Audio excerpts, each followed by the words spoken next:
এই ছেলেটার ছোটবেলা থেকে একটা অদ্ভুত শক্তি ছিল, যা দিয়ে সে শরীরের অঙ্গগুলো সহজে চিনতে পারত। ডাক্তার তার এই কলা দেখে অবাক হয়ে গিয়েছিলেন, কিন্তু লোকে তাকে পাগল ভাবত।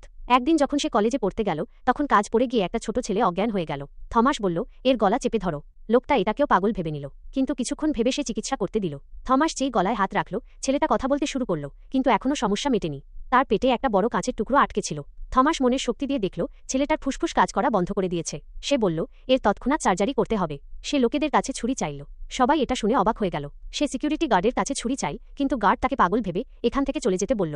থমাস ট্রে থেকে ছুরি নিয়ে পালাতে লাগল, কিন্তু রাস্তাতেই তাকে ধরে ফেলা হলো। ঠিক তখন ছেলেটার মা এসে পড়ল এবং তাকে ছেড়ে দিতে বলল। তারপর থমাস তৎক্ষণাৎ অ্যালকোহলের বোতলে পাইপ ঢুকিয়ে তার শরীরে ইনজেক্ট করতে লাগল। শীঘ্রই ছেলেটার শ্বাস ফিরে এল। এখানে উপস্থিত সবাই ভিডিও করতে শুরু করল। মা খুশিতে কাঁদতে লাগল। তাকে তৎক্ষণাৎ হাসপাতালে নিয়ে যাওয়া হলো। যখন সে ছেলেটার সাথে ভিতরে যাচ্ছিল এবং নার্সকে বলছিল, তুমি এটা করো, তখন নার্স তাকে ধমক দিয়ে বলল, তুমি কে? তাকে তৎক্ষণাৎ সিকিউরিটি গার্ড ধরে বাইরে করে দিল। থমাস ছেলেটার জন্য খুব চিন্তিত ছিল। মিডিয়ার লোকেরাও তৎক্ষণাৎ পৌঁছে গেল, কারণ এটা একটা অসাধারণ ঘটনা ছিল। ডাক্তার যখন অ্যালকোহল দেখল, তখন খুব অবাক হলো যে এটা কিভাবে সম্ভব। থমাস ছেলেটাকে বাঁচাতে অপারেশন থিয়েটারেও পৌঁছে গেল, কিন্তু তাকে আবার বাইরে বের করে দেওয়া হলো। সে চিৎকার করে বলল, তাকে তৎক্ষণাৎ রক্ত দিতে হবে। ডাক্তার অবাক হলো যে থমাস যা বলছে তা আল্ট্রাসাউন্ড ছাড়া দেখা যায় না, আর তার অনেক কথাই সত্য হয়েছে। ডাক্তার সার্জারি ছেড়ে তৎক্ষণাৎ তার কাছে এল, কিন্তু এই সময় থমাস খুব রেগে গিয়েছিল। ডাক্তার তাকে জিজ্ঞেস করতে লাগল, আখেরে তুমি এত বিস্তারিতভাবে কিভাবে বলে দিলে যে এর রক্ত লাগবে? থমাস বলল, আমার ছোটবেলা থেকে মেডিকেলের অনেক জ্ঞান আছে।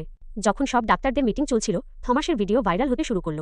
মেডিকেল ডিগ্রি ছাড়াই থমাস সার্জারি করেছে। এটা শুনে মিডিয়া থমাসের সম্পর্কে